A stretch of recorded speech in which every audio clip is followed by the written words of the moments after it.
Hello and welcome to another video. Now it's time to see some more of my Blu Ray collection here, and the first one we're going to look at is U-Turn. This is an Oliver Stone movie, and this Blu Ray is extremely hard to get a hold of now because this is on the Twilight Time label, and it was only released in there was only like several thousand copies.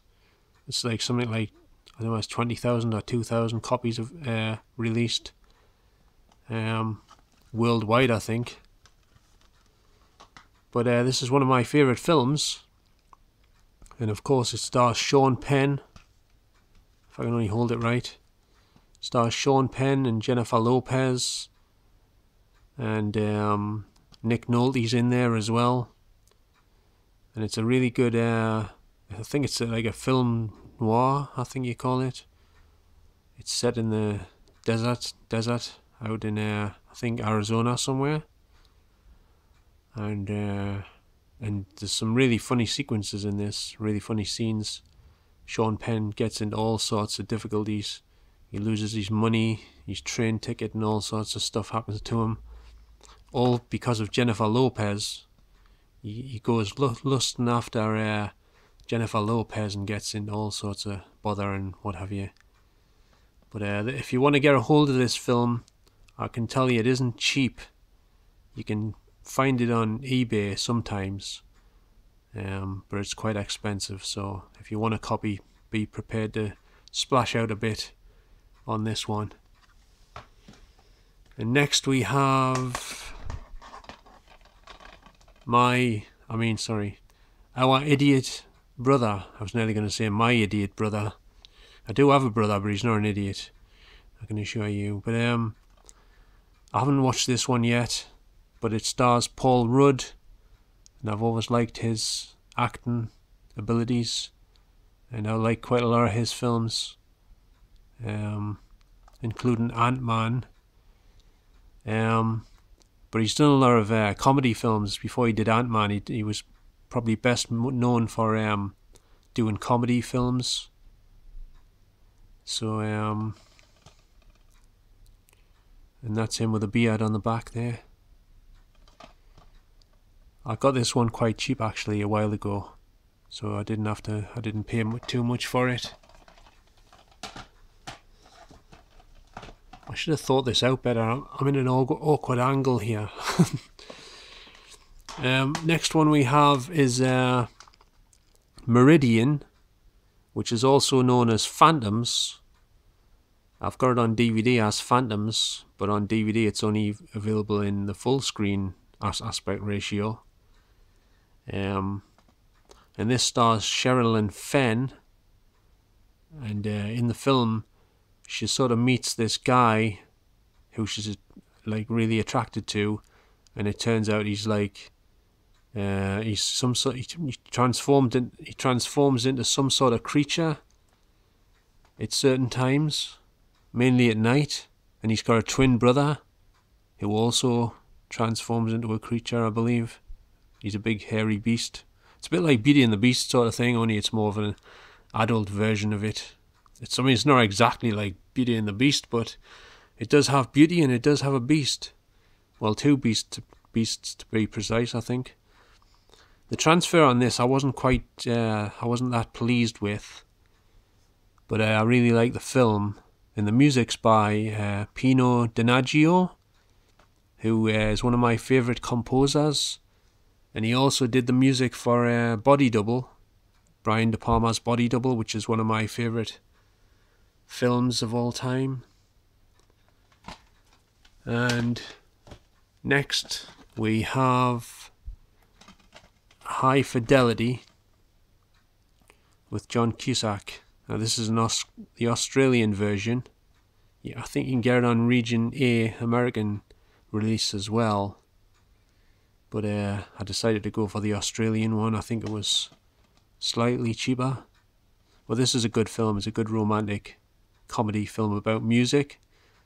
About John Cusack works in a record store with Jack Black, and he meets a girl who he falls for, and all sorts of things take place, which I'm not going to go into here because I can't even remember everything in the film, but it's a really good film. Next one is I Still Know What You Did Last Summer. I've always liked these films. I like this one quite a bit as well. They've got plenty of atmosphere and scares and sort of violence, and Jennifer Love Hewitt, of course. Let's not forget Jennifer Love Hewitt, one of my favourite actresses, and Freddie Prinze Jr. as well. And Jack Black's got a small part in this. He only appears for a few minutes in the film, I believe, as far as I can remember. It's a while since I watched it, but I think he gets swiftly bumped off at some point during the film. And I must point out that this position I'm sitting in, my back is absolutely killing us right now. So, I mean, I'm suffering for making this video, I can tell you. And this next one is The Ides of March, which I haven't watched yet, but that picture on the front is a split image of Ryan Gosling and George Clooney. Yeah. But I'm sure it's a good movie, so I've heard. I'll check it out one day, or one night rather. I watch all my films at night. Next one we have is The Light Between Oceans.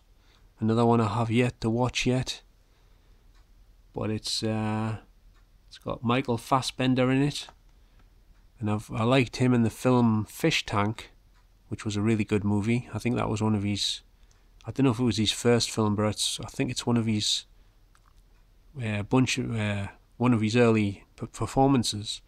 I think he through making Fish Tank, he got all the Hollywood roles after that because his performance was so good in the film, and the film was really well received.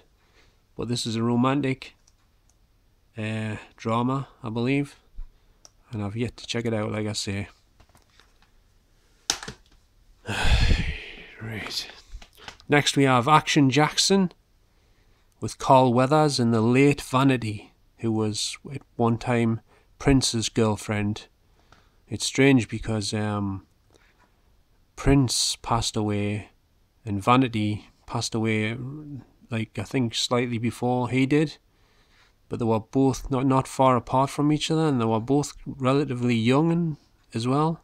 Young, rather. The transfer on this film I don't think is brilliant, but I suppose it's passable. I watched it on my projector on the big screen and I wasn't really impressed with it, you know. The picture quality, that is. The film's pretty good. Just the picture quality isn't great. It's very grainy. So that's Action Jackson, and this is the Region A version of the film. I got it from America. So, on to the next, as Jason Hawes often says. Next one is called Enough Said, with the late great James Gandolfini and Julia Louis-Dreyfus. I'm not sure if she's a relation to Richard Dreyfuss. If anyone knows out there, could you kindly let us know? I could look it up, I suppose. But this is a romantic movie which I enjoyed quite a lot. I watched it on the big screen in my cinema room. So I enjoyed this one. It's recommended by me if anyone fancies watching it, if you like romantic comedies. And as usual, James Gandolfini puts in another very good performance. I don't know where it is. I can't seem to talk properly tonight. Next one is Working Girl with Melanie Griffith, Harrison Ford and Sigourney Weaver. And I think most of you have probably seen this film out there. It's got a great soundtrack with, by Carly Simon. Does most of the music on the film, including the theme tune, which is a really good one. I used to have the soundtrack on LP record a while back. But it's a really enjoyable film, and Melanie Griffith gives a very good performance in the film as well. And it's got some good shots of New York in the film, including the Statue of Liberty. It's got some good footage of that in the film.